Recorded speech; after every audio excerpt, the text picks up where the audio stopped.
যে শিক্ষক তোমাকে বলে না যে আশফুল নিয়ে গান বাজনা গাও, তালিবালি দাও, সম্মান হবে মৃত ব্যক্তির, ও মারা গেলে তোমরা সবাই ঢোল তবলা নিয়ে পৌঁছে যাও, প্রথম দিন থেকে সম্মান করো তাকে।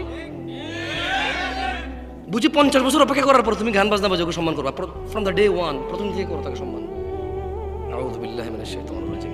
হাট্টি ম্যাটিম টিম শিখেছো তো বউ তাকে, এগুলো শিখবা কবে থেকে বলো? হাট্টি ম্যাটিম টিম শিখো তো।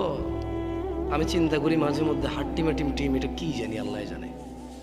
এটা কি গরু ছাগল নাকি পাখি নাকি মানুষের মতো কিছু, মানে এটা কি? তবে এটা দুটো শিং থাকবে, এটা ডিম পাড়বে, এতটুকু কনফার্ম আমরা।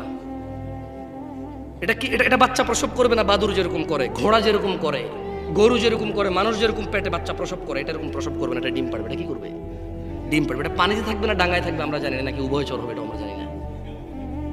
হয়তো 50 বছর পর দেখাও পেতে পারি, হাট্টি মাটি বের পেতেও পারি হয়তো। তবে তোমরা সেদিন চিনবা কিভাবে বলো তো? এটাকে দুটো শিং থাকবে, এটা ডিম পাড়বে।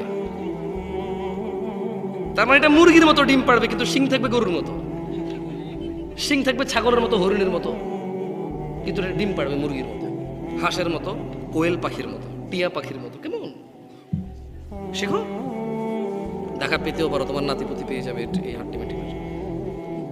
কেন আসছো এই মাহফিলে আমি জানি না, আমাকে কেন ডাকছো তো দূর থেকে? বললাম আমি জানি না। গত বছর এখানে মাহফিল হয়েছে, এর আগের বছর হয়েছে। এই চেয়ারম্যান সাহেব উনি প্রতিদিন কোনো না কোনো প্রোগ্রামে যেতে হয়, রাইট? দাওয়াত পায়, সম্মান পায়, আলহামদুলিল্লাহ যায়। কিন্তু কি লাভ এই তোমরা প্রতি বছর মাহফিল করে? আরে তোমার বাপের টাকা হলে জীবনে তো ফুল লাগাই না, মানুষ থেকে নাও তো, ফুল লাগাও, বছর একবার করো। তোমার বাপের টাকা দিয়ে একবার দেখি এরকম জাকজমক করো না, করো না জাকজমক। এরপরে বুঝতাম, এরপরে খুঁজতাম লাভ কি আমার। আপন ভাইয়ের ছেলে ইয়েতিম, তারে মাদ্রাসায় পড়ায় না, বলো যে হ্যাঁ তেরে পড়ায় আমার লাভ কি? হ্যাঁ, আপন মা দুই ভাই বলে যে একলা আমি আব্বা আম্মারা চালে আমার লাভ কি? এরপরে দেখতাম এত বড় মাহফিল, বাপের টাকা, এগুলো লাভ খুঁজতা। এখন তো লাভ খোঁজা লাগে না, প্রতি বছর করো, কিন্তু এর বেনিফিট কি কিচ্ছু জানো না তোমরা।